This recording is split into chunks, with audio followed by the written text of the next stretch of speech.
here, so he's going to come and be here in a second. And I'm going to stay here. But yeah, if you stay here, you're good. Okay. Brian just can't stand in front of me because then I'm not going to be able to shoot him. So did they let him in, or? She's gone to get him. She's with the Liberal Party. She said no problem. Oh, there he is.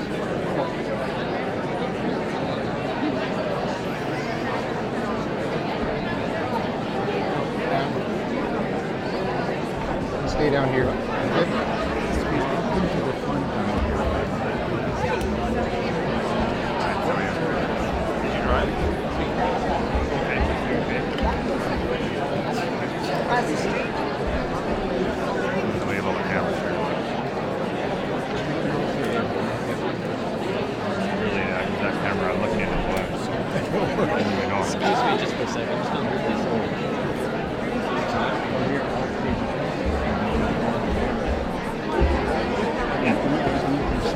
You want me to move yours too? Yeah, please.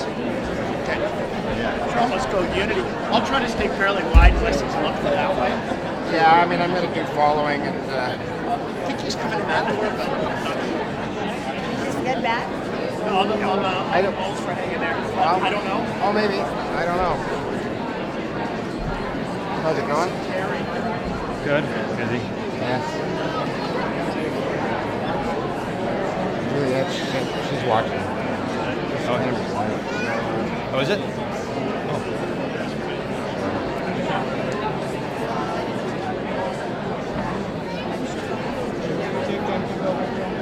She took the screen grab. Oh. Is that, you know what? I think I phoned home and the answer said, huh, I think your mom's on TV.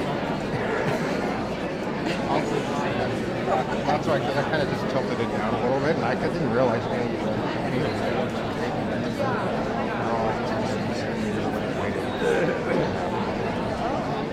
What did she say?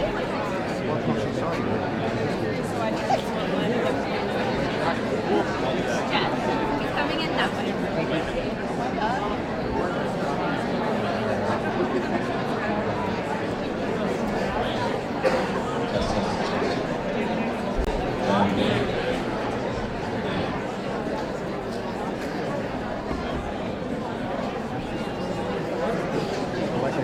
I just adjust the settings a little bit. Focused. I should be fine. I just have to push it. He'll be in pretty quick. Yeah, and then just keep volume levels. They can trick you a lot too. I just don't want it blasting.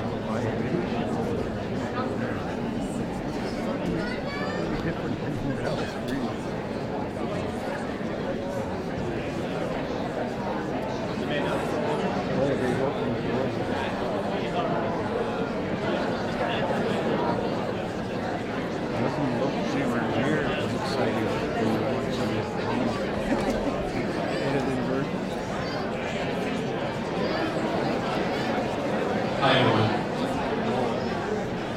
Hello? Everyone here? Everyone okay? We're good? Great. My name is Dan. I work for a little party in Canada, and I have my colleagues here, Matt and Amanda, who will be our mic runners tonight. So there's three of us. So when the Prime Minister does come in, you'll do the first remarks. We'll probably take some questions, working the room left to right. And if he does point to one of us three, we'll be there to take the question. Okay? We'll hand you the mic. We'll hold the mic. We will be handing you the mic. Okay? Just so you're aware. Okay? All right. Thank you very much. And just a little reminder, obviously, phones on silent. Please, thank you. Case in point. No, it's okay. It's all good. All good. I'm going to put mine on silent too, as well. Okay? Thanks, everyone.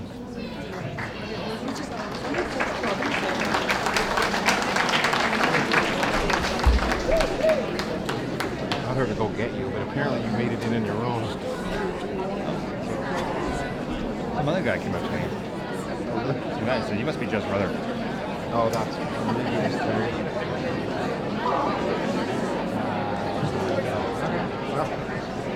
You look exactly like Kind of funny. you look exactly like you were.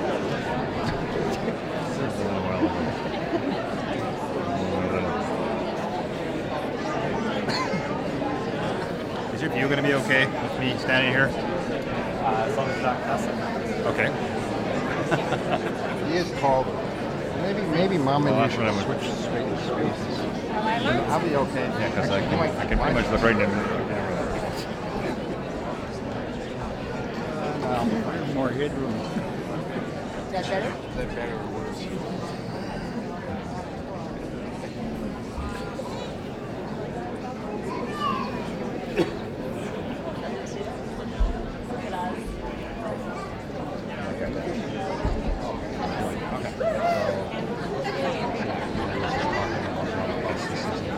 He's the guy that kind of herds us around like cats, herding cats.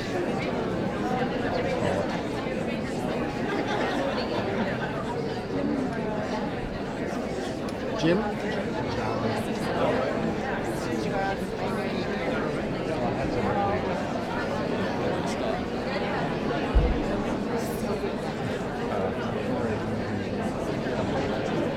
You can get me, excuse me, if you can get it, I'd love a glass too.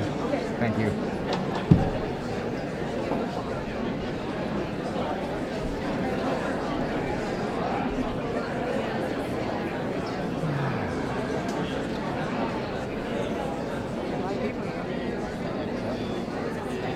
Where are you going tonight?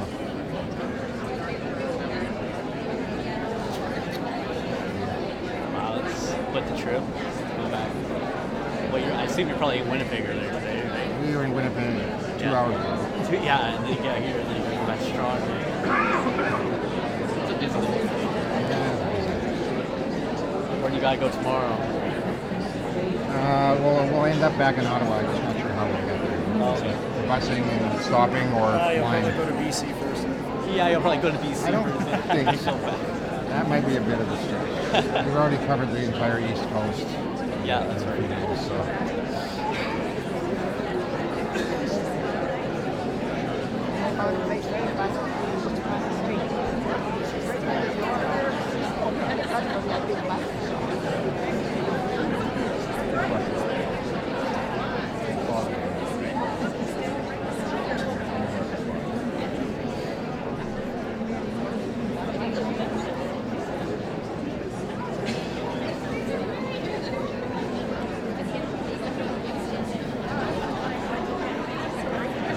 You're in Washington?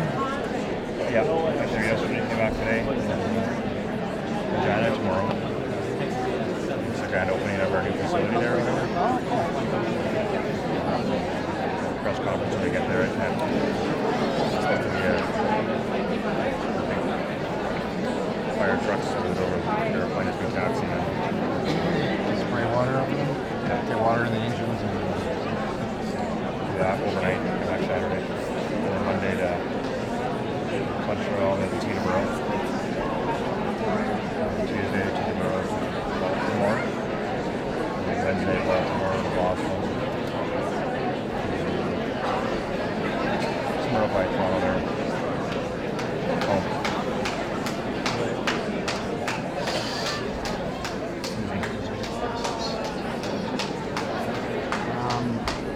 yeah, I'm back for I'll be back and then I'm back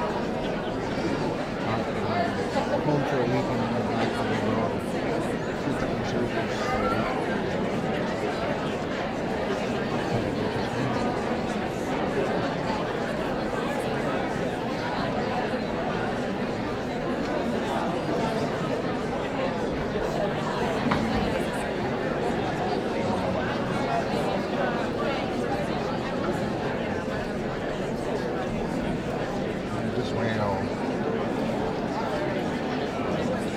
I'll try to take a picture of the three of you so I can send it to Juliet.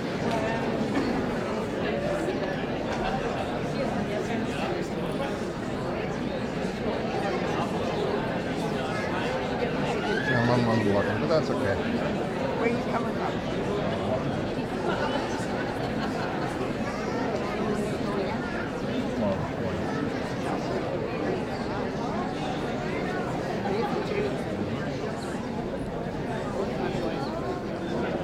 really be mad.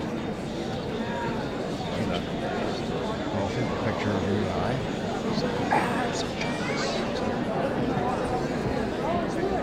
Well, we kind of quote her you text from the plane, right? Obviously, so we're Obviously, we can't do that. well, you shouldn't. No texting. Well, no, I mean, the plane can't do it.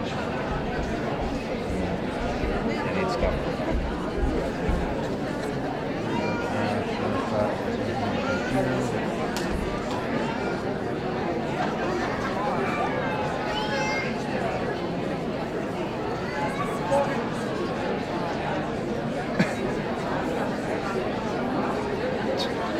We have to ask them for the audio to be longer.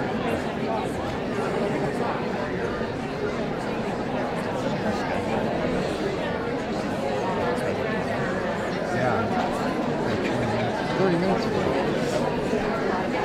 That's the way it's running. So, as I've been saying,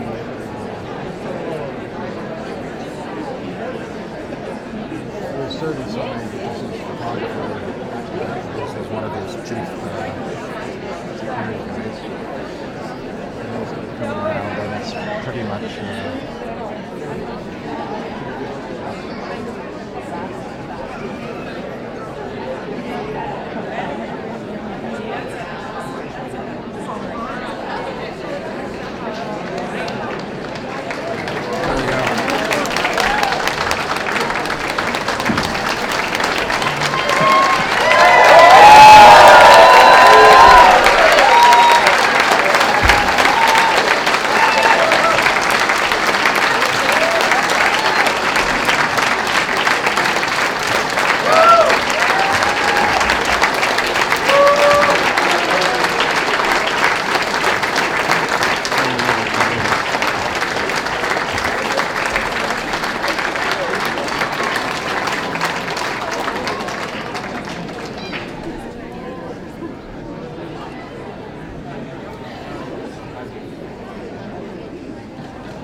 Good evening. Kakadogit at ang skat na ako taga-Tagausli. Tinanaskwit na ako tayo. Tulog yung sabi at iyan ang skat. Kaya sa madidig, tinitagoy, pinichiti. Kakadogit at ang skat na. Hello everyone. It's great to be here this evening. Wow, what a great crowd.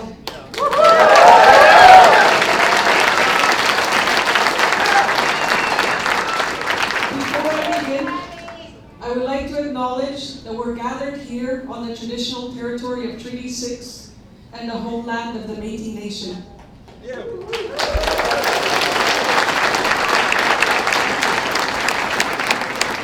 Chiefs, Métis Nation leadership, mayors, councillors, local leadership, my fellow candidates, ladies and gentlemen, I would like to thank each and every one of you for being here tonight.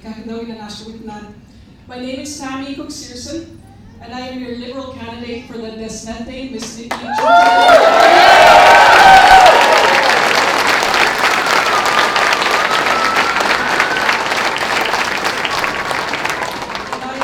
Excited to be here in Saskatoon with you tonight.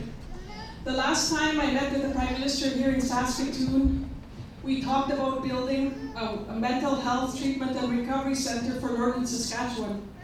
I would like to give a big thank you to the Prime Minister. That capital project is indeed going forward.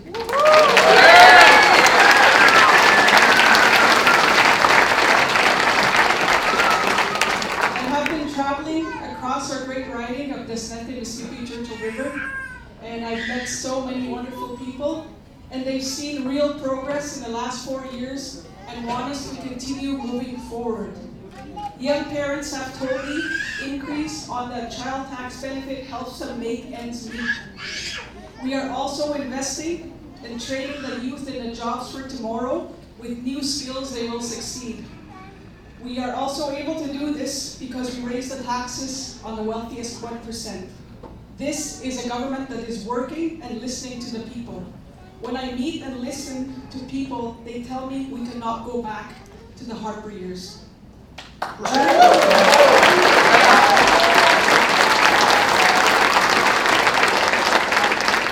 During those years, Indigenous people were ignored and our services were cut. There was no path to reconciliation. Now Justin Trudeau's record is clear. He's implemented Jordan's principle.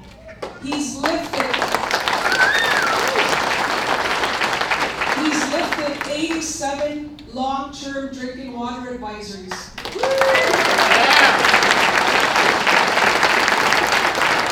Put thousands of homes on reserve, implemented self-government agreements, has given First Nations control over First Nations education, and invested millions in Indigenous health.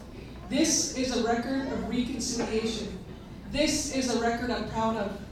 And that is why I'm running as your Liberal candidate, because I am proud of this. Ladies and gentlemen, please join me in welcoming our leader, our Prime Minister, Justin Trudeau.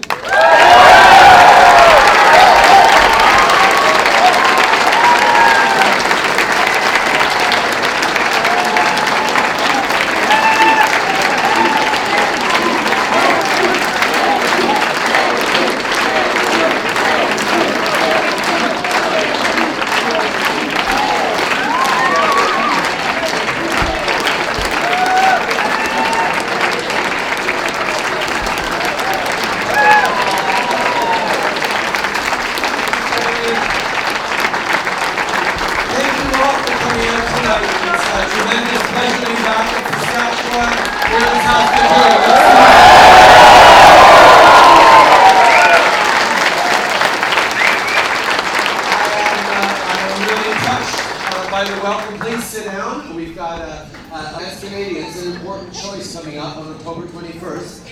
And part of the democratic process needs to be people engaging, taking questions, giving answers, and talking about the choices we need to make, not just at election time, but the choices we make as a country on how we move forward, how we build a better future for everyone, how we make sure that we're on the right track on all sorts of different levels, from working in partnership with Indigenous communities and Indigenous peoples to build a better future, to getting the balance right between growing the economy and protecting the environment at the same time. And one of the essential pieces of doing that is to make sure we have extraordinary people stepping up to represent their communities, and of that, Tammy Cook-Searson is an amazing example.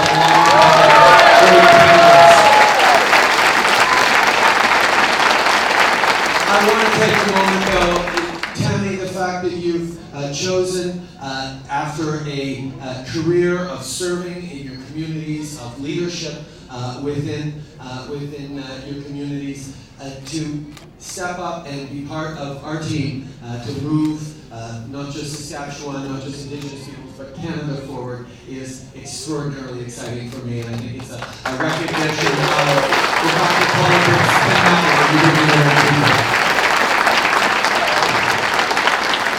in Demo, soirée pour prendre des questions. J'ai bien hâte de prendre vos questions. Je soupçonne que ça va être surtout en anglais, mais si vous avez des questions en français, je serai très content d'y répondre. I'm going to be happy to take questions in both official languages, and I'm going to try and get to as many questions as I can. But we'll remember as well that when someone's asking a question, we deserve to give them respect and listen to them. And you may hear things that you disagree with, either when someone's asking a question or when I'm answering. But if we're all respectful for each other, that's how democracies work best. And I very much look forward to that this evening.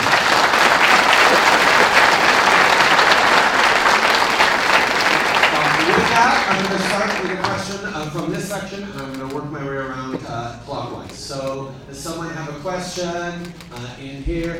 You, in the blues. How does it feel like to be a prime minister?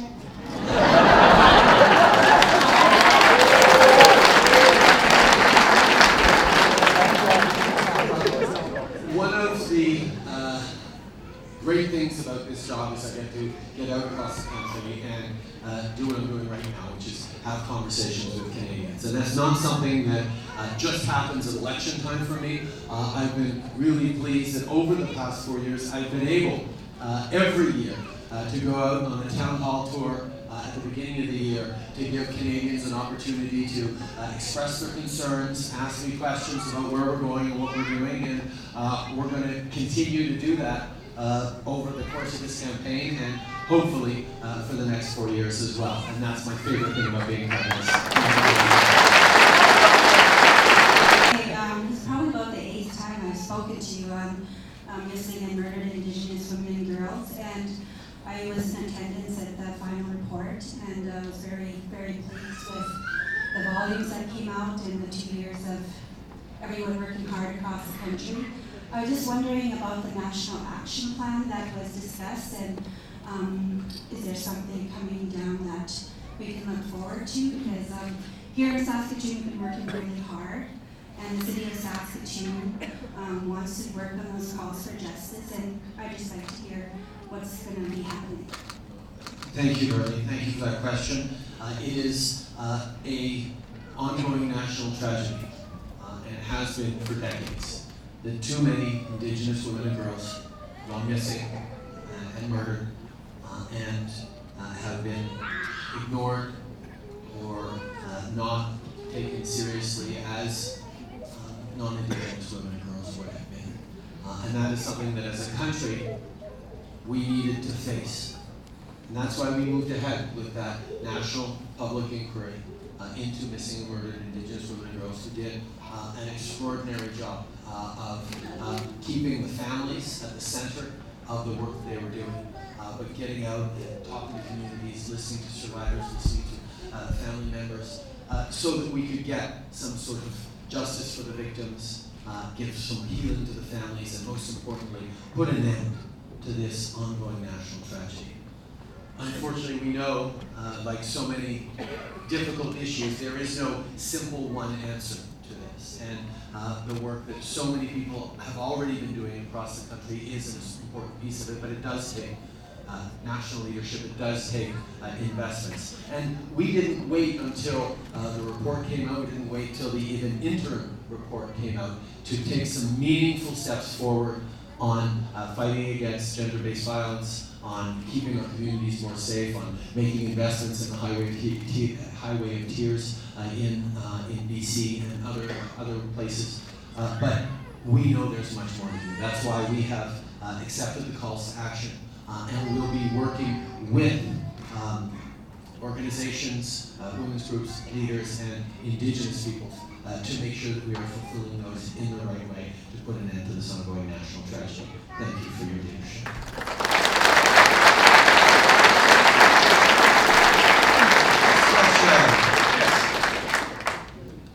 Hi, Justin. Thanks for taking my question. Earlier today, you were questioned about how many times you have appeared in blackface or brownface. I'll make it easy. Is it possible to round to the nearest 5? Yeah. I'm not going to make light of the situation. I don't think it's something that we should be making light of.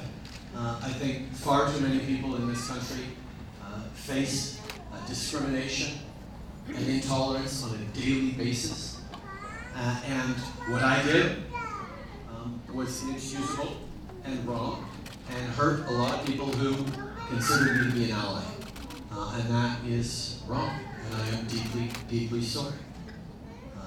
There is no way to sugarcoat it. It was something that I did wrong, and I take responsibility for it.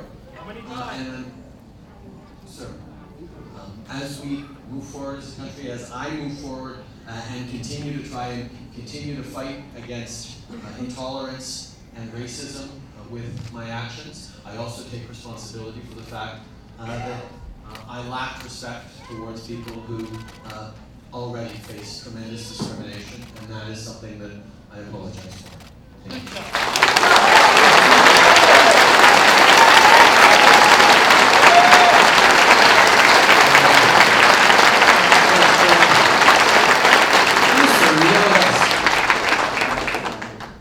Mr. Prime Minister, yes, sir. I wanted to thank you very much, first of all, for attending in Saskatoon.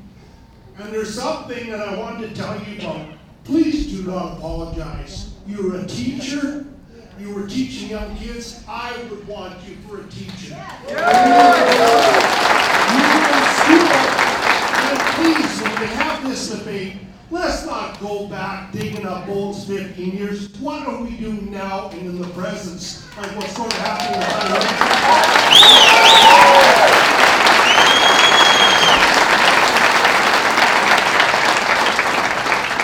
Thank you, sir. I appreciate that, and I appreciate the sentiment, but there was no excusing what I did, and I'm sorry that I did.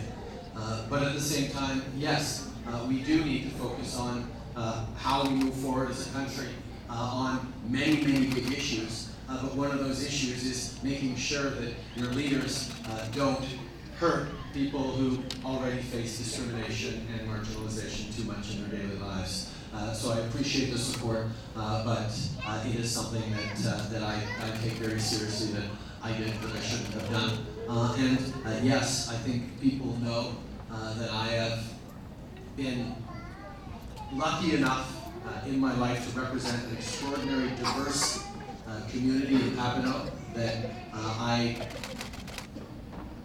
work very, very hard to make things better for, that I fight against intolerance for, and that's why what I did was particularly unacceptable. Thank you. Thank you, Prime Minister. First of all, I just want to say welcome to our territory here in Saskatchewan. Thank you for the welcome to appreciate David Pratt. Appreciate you coming to our assembly in May. Two quick questions, but first, before I get to them, number one, I want to tell you I accept your apology. And,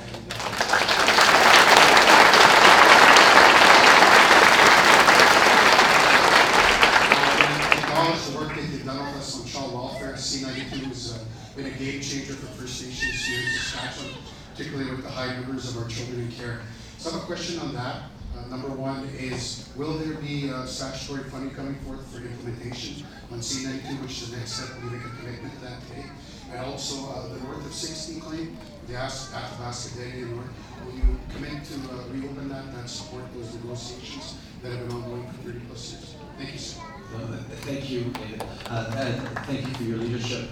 On Child and Family Services, we recognize, and I think all of us recognize, that it does serious and long-term harm to remove an Indigenous child from their community, from their culture. And yet that is something that happens almost on a daily basis right across the country. And that's why working with Indigenous communities, Indigenous leadership, we move forward on ensuring that we recognize and empower the inherent rights of Indigenous communities to care for their own children.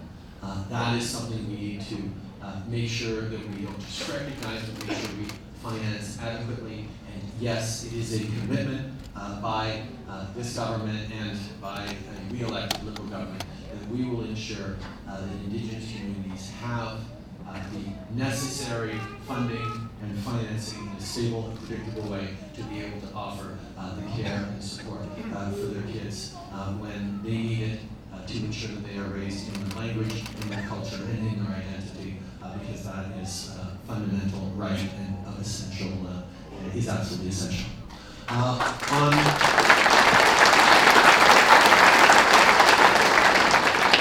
On the settling of land claims, on the way we're working forward, we've done that right across the country. We've recognized that many of these claims, many of these conversations have been ongoing for years, if not decades. And we've demonstrated a real willingness to sit down and work through whether it's interjurisdictional issues, whether it's different communities that have overlapping claims, whether it's just a government that has dragged its heels for far too long on moving forward in real reconciliation and partnership. I'm committing to you that we will continue to work together and ensure that we are settling the claims that we need to do in the coming years that are important to you. Thank you.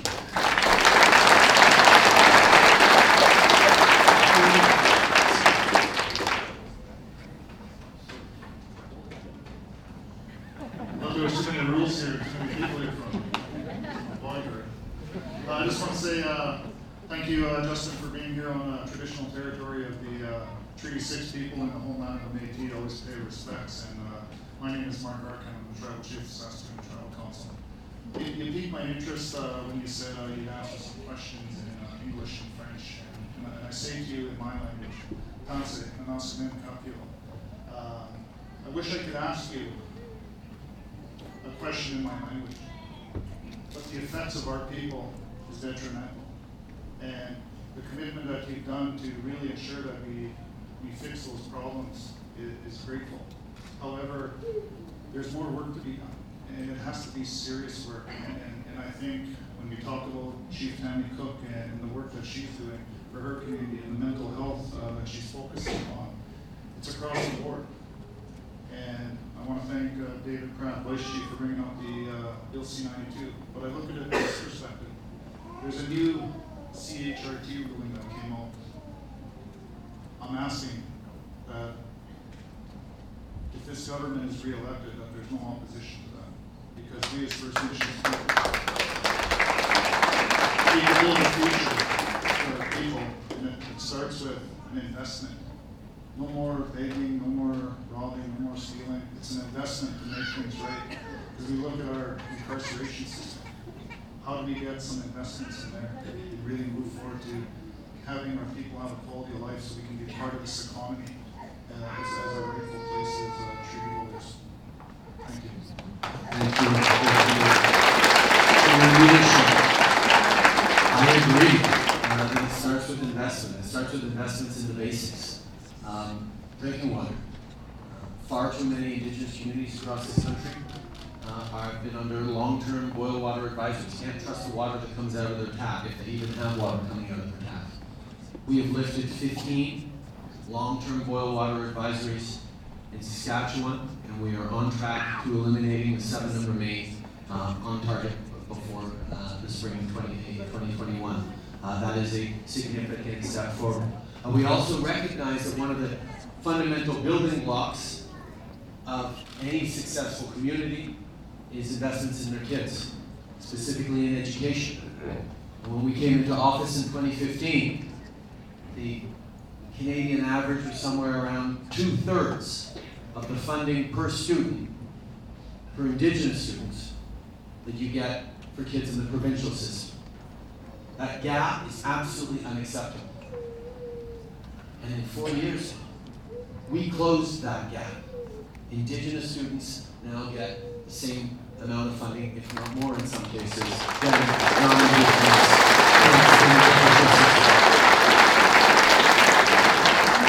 But it's just a start. We've made real investments in housing, but there's much more to do. We've made real investments in mental health, in fighting suicide, particularly youth suicide. But there's more to do. And I thank you for bringing up language. Language, we know, is one of the fundamental building blocks of culture and identity. And the fact that far too many Indigenous youth have not been given the opportunities to learn their language through residential schools that have broken generations, through cultural practices of a colonial government that minimized language learning. That's why we worked with Indigenous peoples across this country over the past years and are moving forward on Indigenous languages legislation that is going to invest and support Indigenous language learning. Thank you for your welcome on the Treaties Territory and Traditional Homeland of the Métis people. Next question. Yes.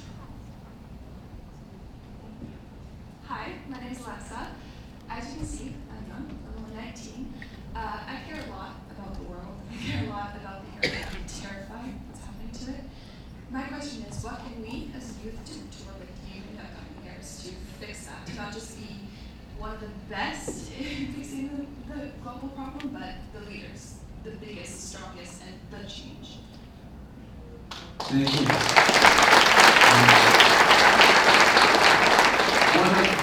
One of the best things about my job is I gave myself not just the responsibility to be Prime Minister, but I gave myself the responsibility to be Minister of Youth over these past 4 years, as well as Prime Minister. And the opportunity to work with young people and to be inspired by young people over these past 4 years has truly been one of those amazing learning experiences for me in a job, quite frankly, that every day is filled with learning experiences. Being Prime Minister is always filled with new challenges. But young people, the way they are focused on not just the next mandate, but the next generation and the next 100 years is an extraordinarily important thing to draw on as a society as we shape the future. Because young people are naturally longer-term thinkers. When you get to a certain stage of your life, when you're worried about paying your mortgage and orthodontist bills and saving for retirement, you tend to think of the future in a more linear way, that it's an extension of the present. Well, young people are ready to imagine leaps and shifts and transformations of our economy, of our approach to justice, of creating a better world, and drawing on young voices and look more to young people than the fate of the world itself and how we protect our environment. Because we know the choices we make right now will have a massive impact on the world 10 years from now, the world 50 years from now, the world 100 years from now. It is now the moment we have to actually act.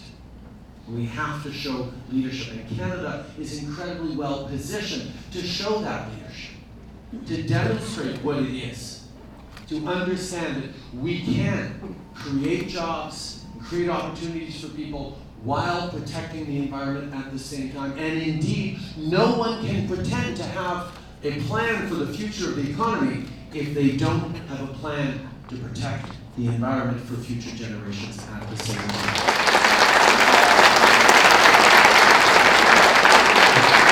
So, I need you as a young person, and I need young people across the country, and indeed young people of all ages across the country, to realize what's at stake right now. Unfortunately, over the past few years, we have seen from the Rocky Mountains to the Bay of Fundy, right across the country, conservative premiers get elected about preparing people to make pollution free again is a real problem. Because, well, here in Saskatchewan, what we're doing on pricing pollution in Saskatchewan actually returns to the average family of 4 this year just over $600 more than you would pay with the price on pollution. So with the price on pollution you brought in Saskatchewan, you are actually better off by $600.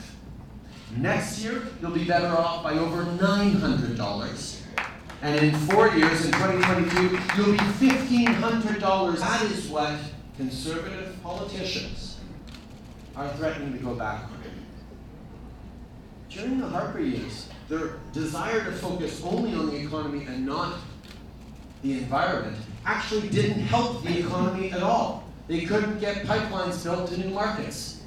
They kept getting fossil awards because they weren't leading on climate change, and they didn't prepare Canadians for the opportunities that are going to come with moving towards a cleaner, greener future. The research into CCS going on here in Saskatchewan, the science that Canadians have always been able to put at their fingertips to create better solutions that we can then export to the world is something we should be taking advantage of, not hiding from. And we need young people to continue to step up and demand real action, demand the government is going to lead on climate change.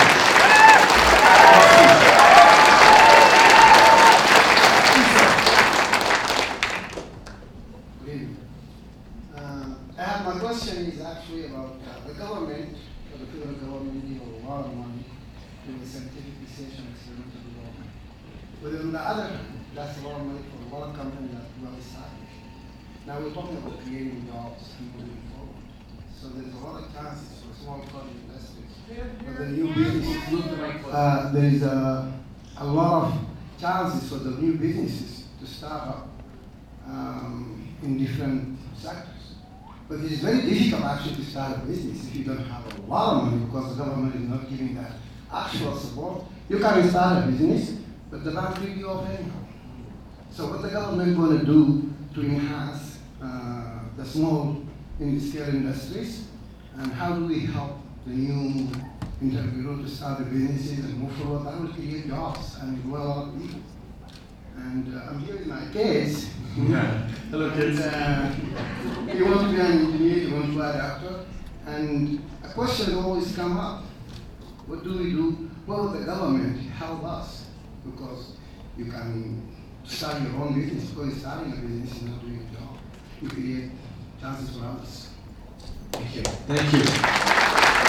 Thank you for highlighting that small businesses are at the center of our economic success as a country. 70% of Canadians are employed by small businesses. We need our small businesses to succeed. That is why in this past 4 years, we reduced small business taxes from 11% to 9%. We now have the lowest small business taxes in the G7. And that is a way concretely of helping small businesses. We've also But we recognize the problem you put forward, that we need to be able to give small businesses a better chance on startups, getting going, on launching. That's why, just a few days ago, I announced that a re-elected Liberal government will be creating, through BDC Canada, $2,000, $50,000 grants every year given to small businesses across the country to be that seed money for the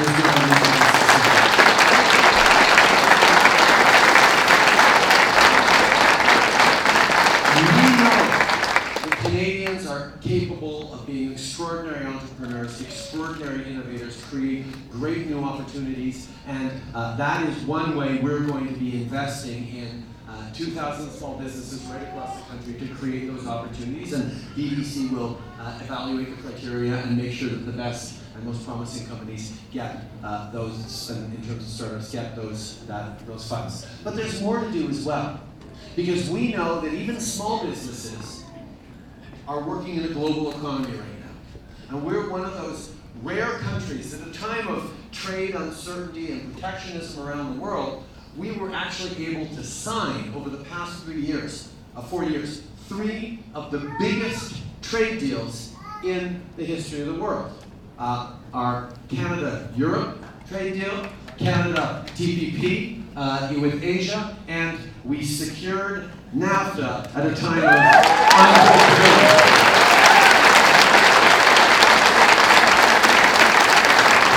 But it's not enough to just sign those papers and sign those agreements. We need to make sure that our businesses, large and especially small, can benefit from the opportunities that access to more markets can give you. And that's why part of our plan for helping small businesses is empowering you to get the support and training to pierce into those international markets so that you are as successful as you possibly can be, and your kids will be as well.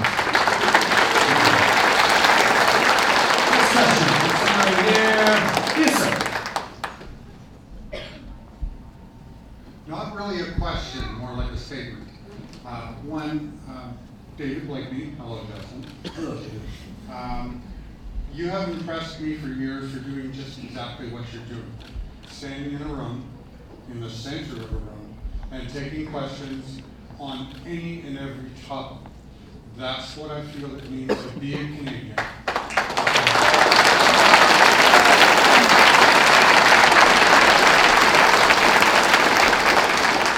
And I thank you for giving the choice to me to choose forward.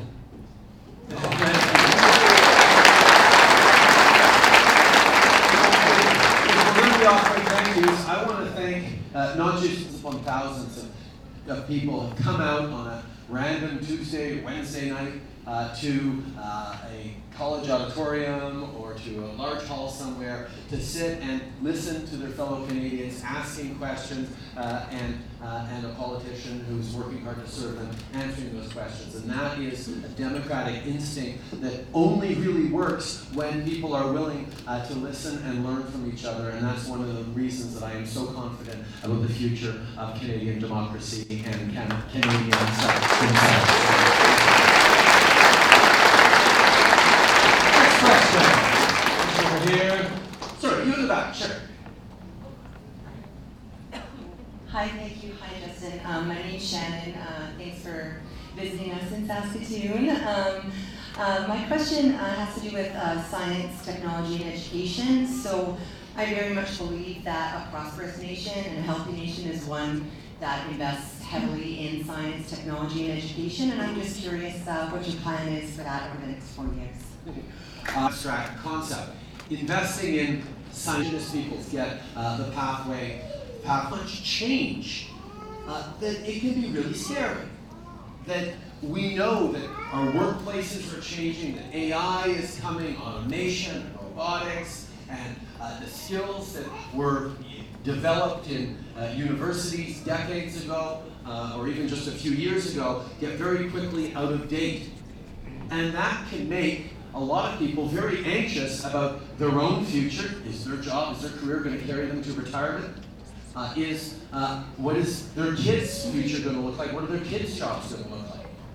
And that's why, in order for a country to be investing in science as much as we have, we've invested more in, well, we had a lot of making up to do of 10 years of underinvestment under the Conservatives when we came to office, but we've invested massively in scientists and science and research. But in order for people to feel comfortable about the fact that Canada is one of the countries that is leading the world on the development of AI, in order for people to not feel threatened by that, they need to see themselves in a science investing future, in a country that is unabashedly understanding the importance of technology and innovation in our future. That's why we created things like the Canada Training Benefit. That means that every 4 years, people are going to be able to take 4 weeks off, paid for, with a bursary of $250 a year that they can put towards training, regardless of their job. So whether they're working in a small business or whether they're working in a big company, whether they're unionized or not, they're going to be able to upskill so that they can keep up with the latest technologies and continue to be contributing and optimistic about their future path. We're also investing in a broad range of supports for families for post-secondary education to ensure that people can get the education they need to both see a scientific and technologically strong future and see themselves in that future in the same time. That's why we're going to keep investing in science. We're going to keep making sure that Canadians see themselves in a more scientific future.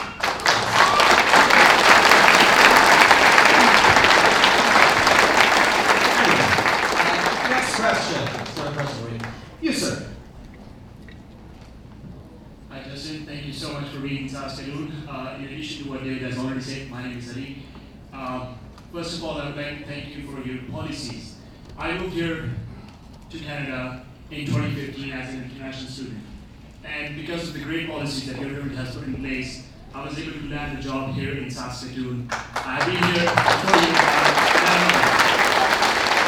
I moved to Canada for the secure future, but when I mention the secure future, I can't help but think so many people in India and Pakistan currently at the verge of the nuclear war because of the tension in Kashmir. And I cannot help but think about 8+ million people who have currently no access to the internet, to the communication, to the media. What can we expect from the Canadian government at the UN General Assembly that's coming up on just in a week? And what can we expect if you get reelected? What would you do to bring down the tensions between two nuclear power nations? Thank you.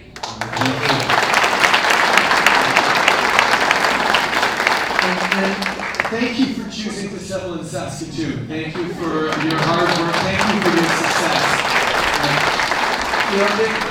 We're in a moment right now around the world where people are worried about immigration. You can see a lot of populist rhetoric about needing to protect our countries from people coming to our countries. Well, in Canada, we've always built success on people coming from elsewhere to contribute and build better lives for themselves. That's been the story of our country, and we're going to continue to do that because we know that bringing in people from around the world who want nothing more, nothing better than to build a better future for their kids and grandkids in this extraordinary country is part of what has made Canada successful. And quite frankly, as other countries are turning away from immigration, there is a tremendous opportunity to keep bringing the best and the brightest from around the world and contribute to our economy and contribute to this great country. So thank you for choosing Canada. The situation in the Kashmir is extremely worrisome. As you say, the tensions between India and Pakistan are significant right now. Canada is working with a number of our allied countries, Five Eyes allies and others. We will be part of the concerned group of countries that are encouraging de-escalation of tensions in the region. We will continue to focus on that. I was at the G7 in France just a few weeks ago. I had an opportunity to speak directly with Prime Minister Modi and expressing the concerns that I and many Canadians have about the situation in Kashmir. And we are very hopeful that there is going to be a de-escalation in the coming times. Thank you for your Next question, over here. You, sir, in the back row, sitting down. Yes. Yep, right back there. Now I'll come to you, sir, next. You in the beige jacket. Okay, thank you very much. Thank you, Mr. Prime Minister, for coming here, and I really enjoyed your statements on climate change and working to fight that.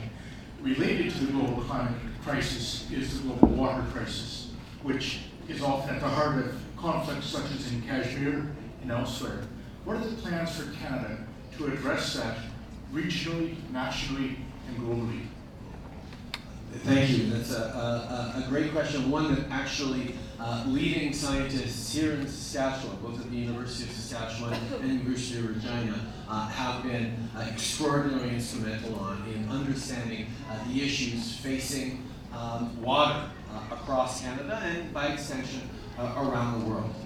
We know that climate change and the increase in extreme weather events is going to mean places where there is way too much water and other places where there is nowhere near enough water. And how we manage our water resources in Canada is going to be extremely important.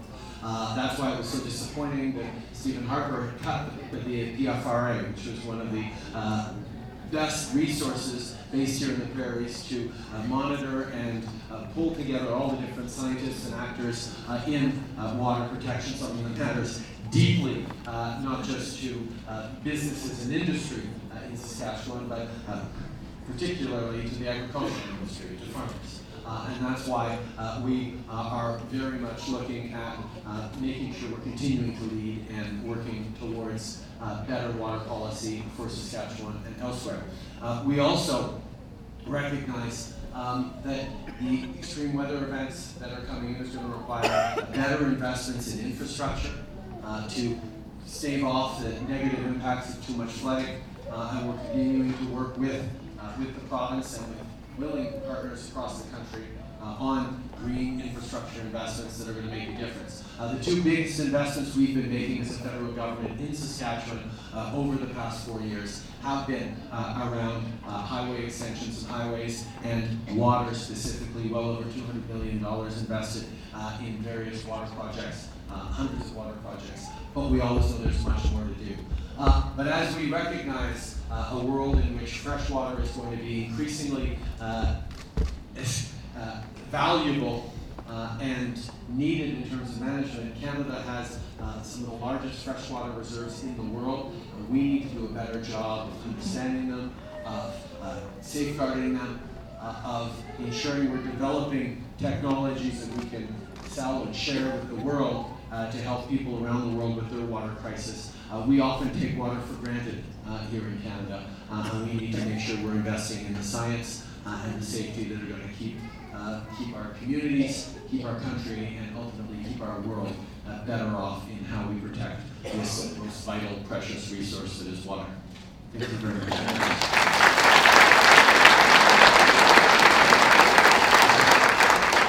Thank you, Mr. Prime Minister, for being Saskatchewan. I have a couple of points I want to just talk about. First of all, I'd like you, since you first raised the cancer awareness and you beat that gentleman in the ring there, I forgot his name. But short I really appreciate that. I want to ask you about the improvements for. Thank you for the last term, all the improvements, and basically, I hope to continue. I want to ask about a couple of points about, one is the Isle Cross boarding school. I want to know if there's a settlement on the horizon with your new government moving forward. And plus, I work on the front line of Métis specific addictions. Métis distinction approach is working. We need more help. We want to do more. We need more help in Saskatchewan, particularly on crystal meth. And so those are my two questions. Is your new government that we form after the elections is going to work on Isle Cross boarding school issues and resolve that once and for all? And are we going to get more additional resources for the challenges our families face with crystal meth? Thank you. Yes, we are now working on the Isle Cross boarding school situation. We will continue to work on it if we are re-elected in partnership with the affected communities and with people.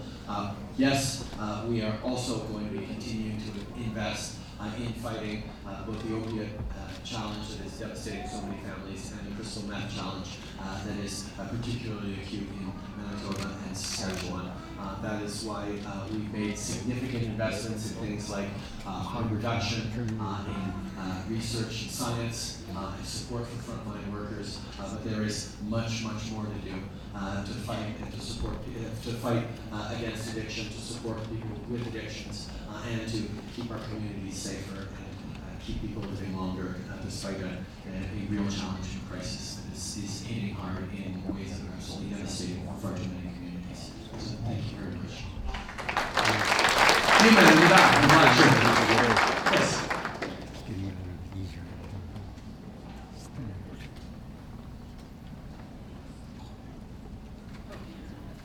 Hi, Mr. Prime Minister. I understand that this is not related to the area we live in now, but I wanted to hear your comments. I feel like a group that would like to hear them. Related to your plan to compensate for the Grassy Narrows and mercury crisis in Treaty 3. The situation in Grassy Narrows is extremely difficult and has been. There is a plant that expelled mercury into the water supply of the Indigenous peoples living in Grassy Narrows. And that is a responsibility that is both joint federal and provincial responsibility. We have been working with the community of Grassy Narrows over the past months and longer than that to try and reach an agreement because we understand how devastating this is. We want to support the people of Grassy Narrows. We understand how important it is to make sure that Indigenous peoples, indeed all Canadians across the country, live in safe communities where they can drink good water, where their kids aren't getting poisoned. That is something basic for a country like Canada, and that's why we are so serious about working with people from Grassy Narrows to solve this challenge. Thank you very much. Next question. You.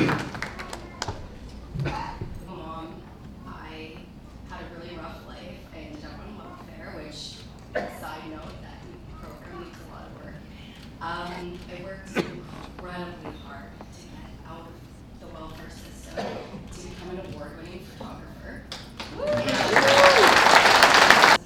I'm drowning in debt. It's miserable, and at this point, after 13 years being a published award-winning photographer, I probably will have to give it up.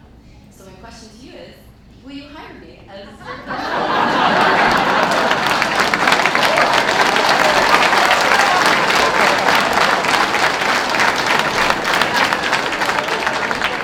or I will offer you a free photo session if you payment of my accumulated government debt. If anyone out there is looking for an outstanding photographer, I've got something first of all, thank you for sharing your story. And your story is one that we hear people struggle with across the country. First of all, one of the things that we recognize is we need to do more to support single moms. We need to do more to make sure that you have enough money to be able to raise your kids at a time where the cost of raising kids is more and more expensive than ever before, which is why we brought in the Canada Child Benefit as one of the first things we did that actually gives hundreds of dollars tax-free every month and quite frankly lifted 300,000 kids out of poverty across the country.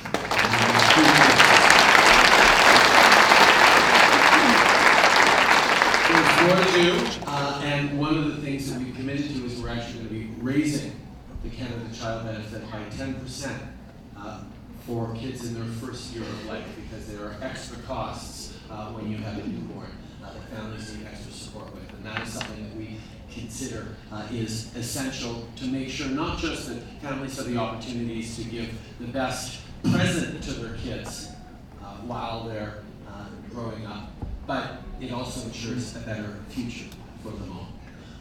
In regards to your small business and your success and the affordability issue that so many families are struggling with across the country, we know that investing in a growing economy, investing in Canadians is the right path forward to help people get out of debt, to help people create that opportunity for themselves, for their family, to grow their own success.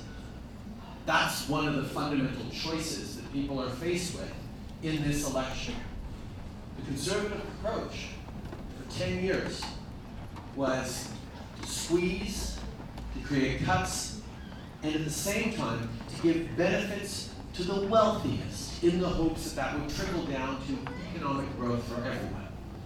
Well, it didn't work for 10 years under Stephen Harper, and that's why we turned around and chose instead to invest in people, invest in communities, invest in the middle class, invest in support for families, invest in support for post-secondary education, invest in the tools that are going to lead to greater success.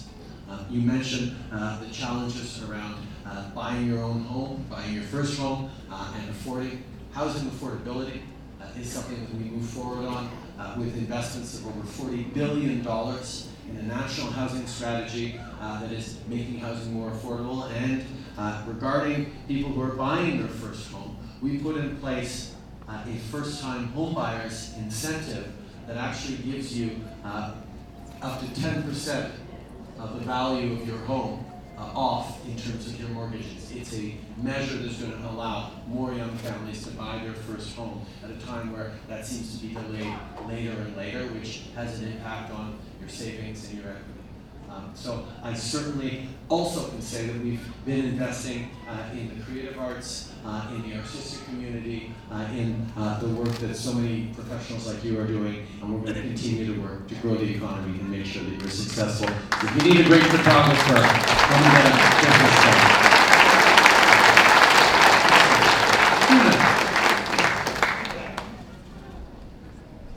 Hi, Justin. I want to begin, well, first of all, my name is Sister Teresita Calmace, and I want to begin by complimenting you for your being so polite and humble. And I'm not saying that just because I'm a nun. I'm saying that because I'm a human being, and if human beings always treated each other like that, we'd have a very happy, healthy society.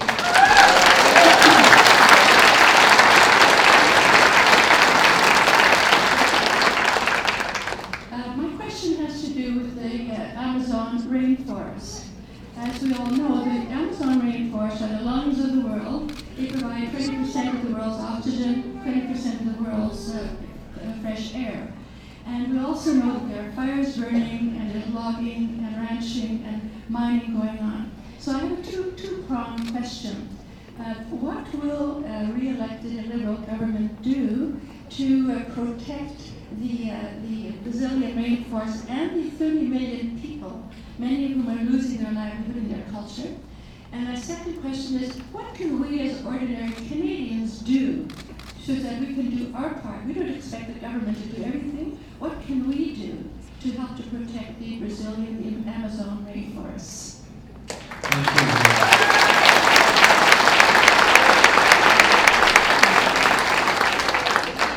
Thank you for your question. Thank you for your lovely words.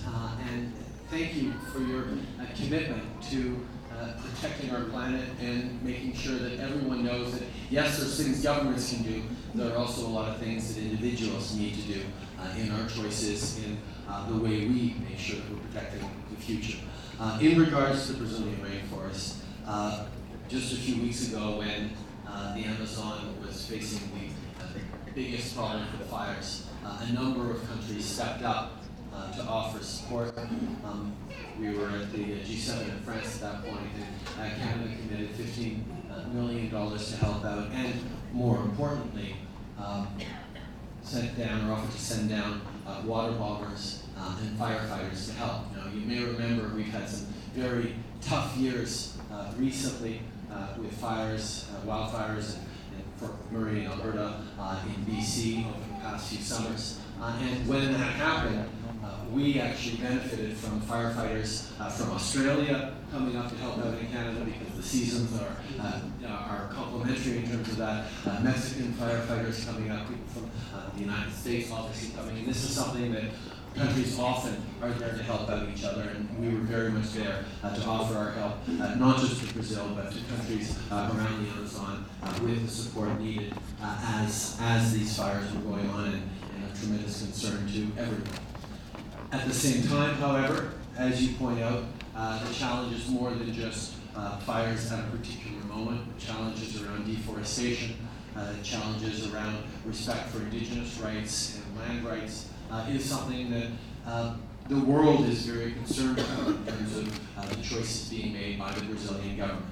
And now, we're always going to be thoughtful about trying to respect decisions by other countries in regards to their own sovereignty and the choices they make as a country, but there are also international principles that Canada has always been very, very strong in standing for. One of those is the rights of Indigenous peoples. When I gave the first address of our term at the UN, I chose to talk about how Canada has taken on a responsibility to move forward on reconciliation with Indigenous peoples in a very real way, and it was something that, at the UN, most people, or most countries get up and talk about how great their country was, and I did a bit of that, but I also highlighted that that Canada has an awful lot of work to do on Indigenous peoples and with Indigenous peoples on building a better future, and many other countries around the world do as well. So we have offered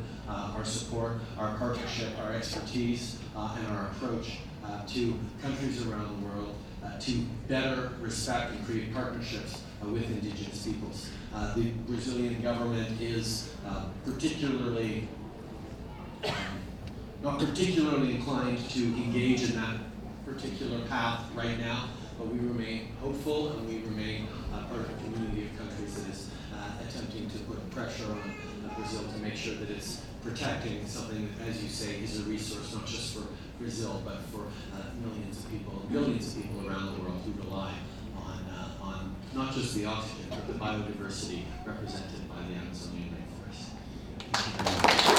We have time for one last question tonight, and I'll go to you, sir. Thank you, Mr. Prime Minister. There is an epidemic in this country that we don't talk about enough, and that is the high suicide rates amongst our emergency services, firefighters, paramedics, police officers, both career and volunteer. What in the past few years, things have definitely improved. There have been more resources available, and they've been easier to access, but there's still a lot of work that needs to be done. I recognize healthcare is a provincial issue, but what, as a re-elected federal government, can you continue to do? Thank you for your question. Thank you for your support of our first responders. They are heroes who put their lives on the line, their families' well-being on the line every day to keep the rest of us safe, and we need to make sure that we are keeping them safe. Investments in PTSD support, investments in mental health support for first responders is something that we have done, but as you say, there's more to do. We also brought in a family benefit for first responders who fall in the line of duty to make sure that their families will be well taken care of afterwards. That was something that first responders have asked for a long time, and we're moving forward on that. We move forward on that. Yes, healthcare delivery is a provincial responsibility, but the federal government, as monitors of the authority over the Canada Health Act, has an important role to play. And when we signed the renewed health accords with all the provinces across the country, we made sure that we were sending money specifically and directly for the first time, over $5 billion directly for mental health investments, and another $5 billion for home care, because these are priorities that we heard right across the country. We have made significant investments in mental health, but there is much, much more to do. We know that the situations our first responders often find themselves in can be extraordinarily difficult and traumatic, and we have to do a better job of keeping safe those people who make sure with their lives that we are kept safe as well. Thank you very much for that question. And merci tout le monde d'être ici ce soir.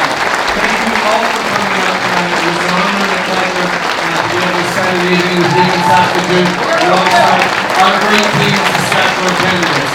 Merci tout le monde.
Straight up.